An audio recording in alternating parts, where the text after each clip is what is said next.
get in and get out of the country.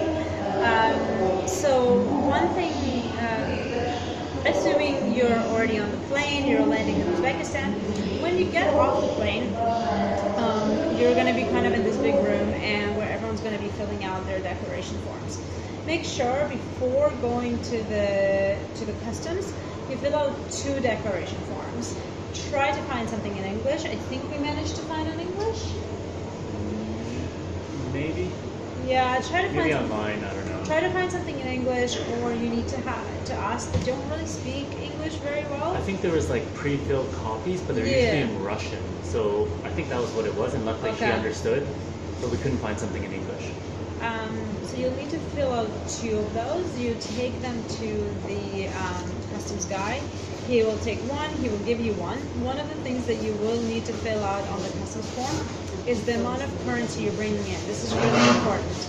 Make sure you put all the currency you had. So we literally had to put euros, we had to put rubles from Russia and Canadian and American dollars. So put the exact amount. The reason why is when you're leaving the country, they will ask you how much currency you have. You cannot have more currency than with what you came into the country. So that means you can't be taking out soms, but you also can't be like going there and converting currency. And if you came in with $70, you can't be leaving with 100. So make sure your math is correct, because they can check and they will take that money away from you. And the last thing that you want to keep in mind is registration slips. So you've probably read about this online, but we want to stress this again. Every hotel you go to, make sure you get a registration slip. They typically give it to you at the end of your stay, so like the night before you check out or their morning off. Do not lose them. They actually check every single one. If you take a train overnight, you won't have the same registration slips that with the official stamps. So just keep your train slip that proves you were on a sleeper train, and collect that with the rest of the registration slips, because they will check that when you leave to prove where you were in the country and all that kind of information. Super important. While we were in Tashkent, when we first landed in, getting a taxi. So basically, when you get off the plane, there's going to be a crazy amount of people that are going to come at you and say, oh, you want a taxi, you want a taxi, this price, blah, blah, blah. Just ignore them. Go to the street and try to flag down an actual cab, one that actually has a taxi symbol on the top, and make sure that they have a meter running. And if you're actually in the city center, it'll probably take you just around 7,500. So when you get into the car, the meter will already say 7,500. That's fine. And I think that lasts for about 5 kilometers or so, and after that it goes higher. So when we read reviews online about how to get from the airport, everyone said, okay, at the airport they'll charge you 10. It should really cost about 3. So they were telling us 10 and they were harassing us, so I kind of lost it, and I'm like, 3, and he said fine, and I was like, oh, okay, weird. So, but then we spoke to locals, and it's actually, you can like get a taxi for $1. So just so that you know what the prices are, best way is to get a taxi, just flag it right on the street. As you get out of the airport, you'll see the main road past all the crowds, just walk there. It's like a minute walk. And one more tip for later, when you're getting from your hotel to the train station or whatever, always call for an official taxi. Just call them the night before. That's what we did. We didn't ask for our hotel. We asked our lovely friend here in Tashkent to help us. Basically, the number we had called was 200-3300. We'll put it down. Just call them, order the taxi before, and it cost us $1 to get from the hotel versus 3. So try to do that everywhere you go. Buying train tickets. You don't have to use the train. Basically, if you come to Tashkent and you want to visit the regions like Samarkand, Bukhara, Khiva, you have a couple of options. You can either take a train from Tashkent to Samarkand, from Samarkand to Bukhara. From Bukhara to Khiva there is no train, so we'll talk about that in a second. So that's one option. Flights are ridiculously rare and ridiculously expensive, so don't even go there. You can also take a shared taxi or hire your private taxi.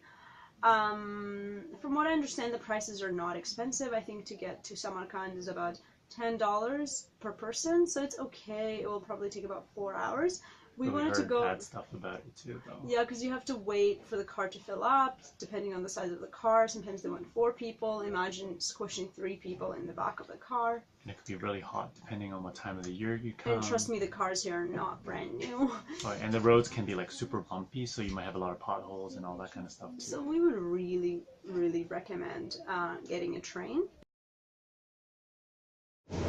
Okay, in terms of how long to stay in each of the cities, we were actually in Uzbekistan for roughly 2 weeks. And I'm just going to go city by city, how long we stayed and how long we think we should have stayed. Yeah, how long we think we should have stayed. So if we talk about first summer cons, we went for 3 days. Yeah, that was a day too long. Yeah, so we would say 1 day too long. 2 days is good, nice and comfortable, and you can get around, see everything. The second place we went to was Bukhara. For that one, 2 days or. So if you want to just stay in the city itself, you could do it all in 1 day. I would suggest actually getting a guide. We didn't, but I think that's pretty useful, and we were kind of like envious of people that we saw with guides because I think they were able to tell them some interesting stuff. Yeah, about my history and stuff.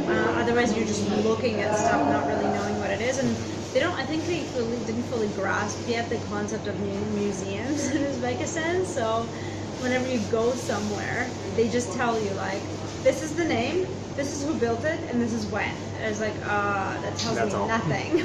So I would recommend taking a guide in Bukhara, and they could take you all around, and you can see everything. Then for Khiva, for the inner city, I think if you really go at it, maybe 1 day you can even do. We stayed for 2 days. 2 is nice and comfortable. It's nice and comfortable, so you can roam inside of the city, and if you want, you can kind of, I don't know, do the outskirts a little, but we didn't think there was really much on the outskirts, to be honest. It's a really beautiful kind of museum-like city. You literally feel like you're on set of, I don't know, Game of Thrones or something. So yeah, you could do it all in 1 day. You could also do it in 2 days. They have this thing where you can enter the city, like inner city, for free. There's a bunch of quote-unquote museums. I wouldn't call them museums, but they call them museums. So if you want to enter them, you have to pay, you have to buy a ticket. It wasn't expensive. It was like $4 or $5, I think, right, per person. Yeah. But at the same time, they were really not museums. So if you get really bored, buy the ticket, but otherwise just enjoy the beautiful scenery. Roam around. Yeah, sit in the nice tea houses. It's very pretty. Final city, Tashkent. So being the capital, it's way more modern. It's nice. And it has amazing Korean food. There's, okay. There's good Korean food apparently. But I would say 2 days is good. We were there for 2.5 to 3 days. Yeah, something like that. We got bored. So I think 2 days is good. You can roam around the city. You can, there's enough to see in 2 days, and I think it's nice, modern, a lot around to offer. So. And this is finally a place where if you want to like, splurge, spoil yourself, like spend some money, you can actually do that there. They have nice bars, they have nice restaurants. So this is where you can do all that. Alright, so the next thing we wanted to talk about was budgeting. So we've already told you a little bit about how to exchange money.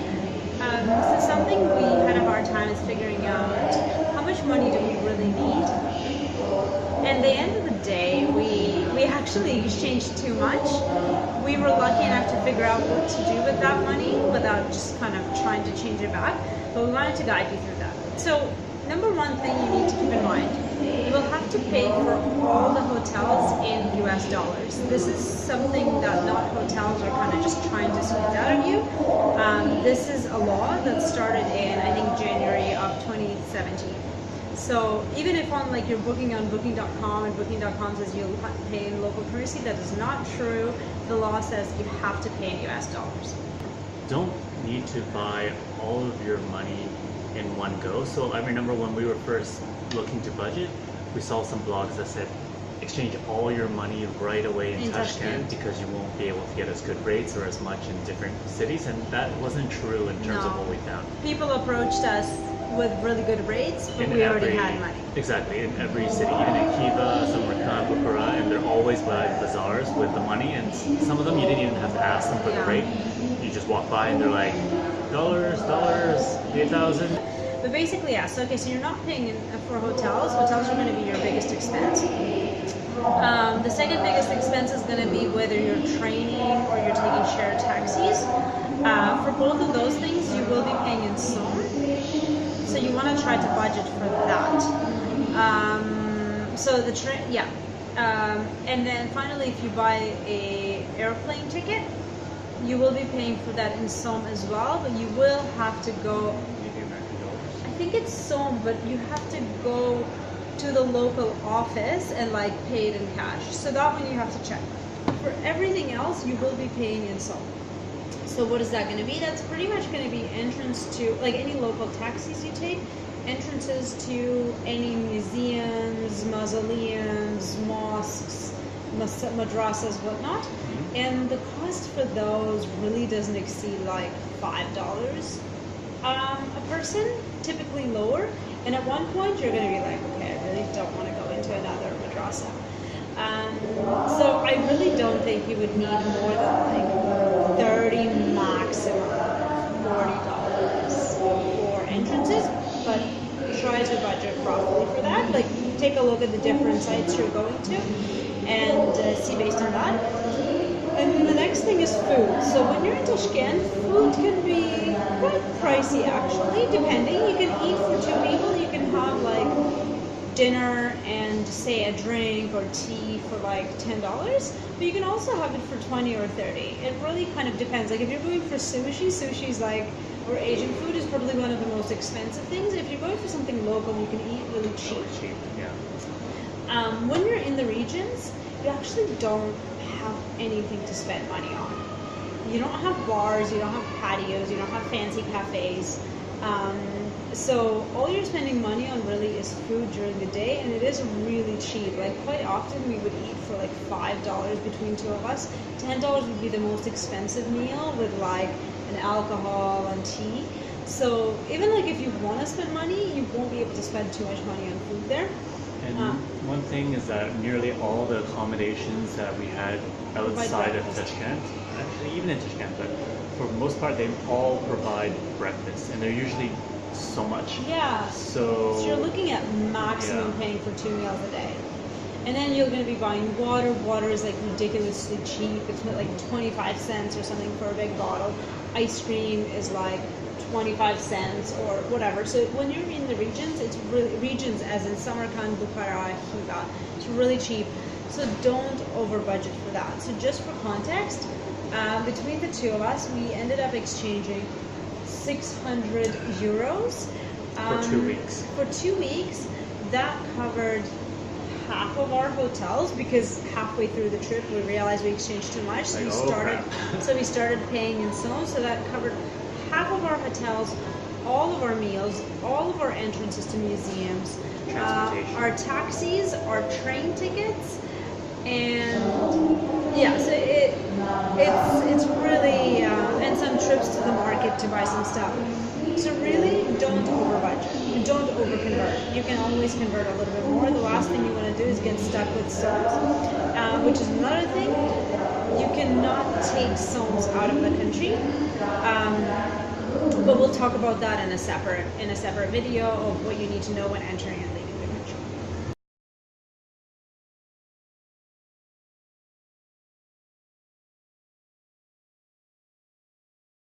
So the next point we're going to talk about is our experience with changing money. Money is crazy here. Hold on, let me show them. Okay, so let's show a point of our casual wallets don't work anymore, and this is what our new wallet looks like. This is half of our wallet, and then we have at least everywhere, half, and then we socks and bags. Have stashes of money everywhere, so we feel like some kind of drug lord or something like that just has crazy amount of money flying around, and it's kind of weird, to be honest. But so you would be paying for a meal, and you would probably pay a stack of that much money just to have a casual dinner. really weird.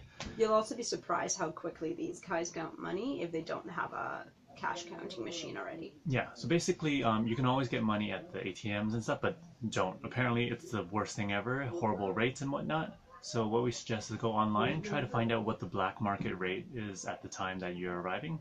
So right now, we are here in April 2017. 27, yeah. And basically, when we saw the online rate for US dollar, which of course try to use American dollars or euros, they're the easiest to exchange.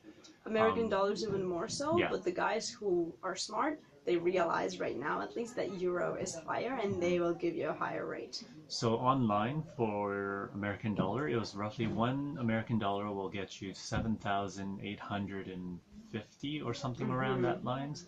But the official market rate, what the government kind of deals with, is actually 3,800. So it's literally half.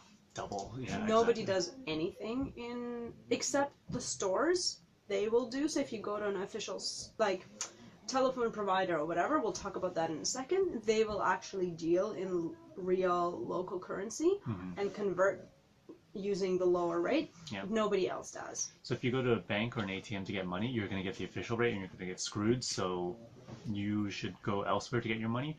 You can do it at your hotel.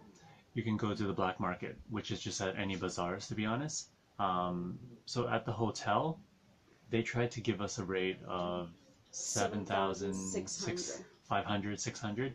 And we got a little bit of that just to start off. I think we exchanged 25 just for the evening. That was totally comfortable. We only spent about 8 of that on a pretty big meal. Yeah, right? Yeah. And then we were lucky enough to actually have a friend of a friend put us into contact with someone that actually exchanges the money, and we didn't have to go to the black market. So we got a even better rate, so that for €1, we got 8,100. And he happened to come to our hotel with a massive bag of cash. So he came in the car with a big black bag and like wads of money, and then we had to like try to count things on the street. You're not going to be able to count a crap load of money on the street, and it's going to look crazy weird on the market. So yeah, I don't know, just be prepared for that. We don't really have good advice for that. We kind of lucked out. Somehow it didn't even feel sketchy. He told us, we started counting, and the guy told us, it's going to take you an hour. If something's missing, just talk to the person that put us in touch. I'll get it back to you. We went in the room. It took us like 40 minutes to count all the money, 2 of us. Yeah. Nothing was missing. But you can't, that will not always be the thing. Yeah. Also, what we did, we exchanged all of our euros right away, because the second you get away from Tashkent into the regions like Samarkand, Bukhara, Khiva, it's really hard to exchange. 2, you're going to get a worse rate. So if possible, we would suggest that you change everything at once and carry a huge bag of money, or 2 smaller bags of money. Exactly. Apparently, all the locals change on this one market. I don't remember the name. We will put it in the comments. It starts with an A. That's where all the locals exchange their money. And it's not legal, so be careful. Our best advice to you would be try to make a friend who you could actually trust, maybe ahead of time, who can help you do this. And if you are able to go with a local, try to do that.